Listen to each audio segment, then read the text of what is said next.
সুনির্দিষ্ট রোডম্যাপ না দেওয়াটা এটা ওনাদের কিছুটা, I am sorry to say, এটা আমাদের রাজনৈতিক অনভিজ্ঞতা থেকে আসছে।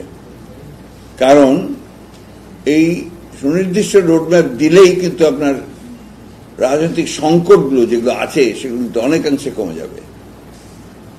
রাজনৈতিক দলগুলো আপনার নির্বাচনের দিকে ঝুঁকে যাবে, তারা ওই দিকে ঝুঁকে পড়বে, অন্যান্য বিষয়গুলো যেগুলো আপনার তৈরি হচ্ছে সেগুলো তারা কম তৈরি হবে। এগুলো হচ্ছে বাস্তবতা। আর একটা জিনিস খেয়াল করে দেখুন যে এই এত বেশি কথা হচ্ছে কেন? কারণ আওয়ামী লীগ এখন ভিজিবল না, তাই না? বিএনপি ভিজিবল বড় দল হিসেবে, পরের দল হিসেবে জামাত ইসলাম আছে, তারাও ভিজিবল। অন্যান্য দলগুলো নতুন ছাত্রদের যে দল সেটা উঠে আসছে, ভালো হয় যদি ভালো করবে ভালো।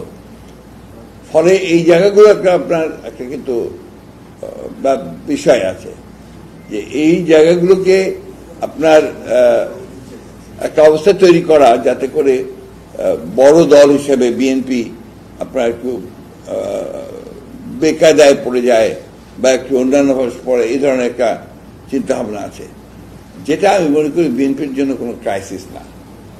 বিএনপি এখনো আপনার এত নেগেটিভ আপনার ক্যাম্পেইনটা আপনার পড়ো, it is the largest popular political party. এই আপনারা যতই করেন, সার্ভে করেন, রিপোর্ট নেন, এটা অবশ্যই থাকবে। আর কোন জাতি সহজে পিছিয়ে যায় না, জাতি as a whole in totality পিছিয়ে যায় না, জাতি আগায়। আর বাংলাদেশের মানুষটা আপনার লড়াই করা, যুদ্ধ করা, একটা আপনার লিবারেল ডেমোক্রেসির জন্য যুদ্ধ করার জাতি। এই কথাটা ইম্পর্টেন্ট। লিবারেল ডেমোক্রেসি, বাংলাদেশের মানুষ লিবারেল ডেমোক্রেসি, বাংলাদেশের মানুষ ধর্ম মানে, ভীষণ ধর্মবিরু, ধর্মান্ধ নয়। তাকে দিয়ে আপনি কোনো ধর্মের কারণে কোনো কিছু করাতে পারবেন না, এটা করে না বাংলাদেশের মানুষ। আজ পর্যন্ত দেখেন যে প্রায় 54 বছর হয়েছে, 54 বছর এই বাংলাদেশের মানুষ কিন্তু ধর্মকে নিয়ে আপনার কোনো উন্মাদনা এখানে হয়নি। ছাপ লাগানোর চেষ্টা করেছে আওয়ামী লীগ তার নিজের স্বার্থে, যে জঙ্গিবাদ বাড়ছে, অমুক বাড়ছে, তমুক বাড়ছে।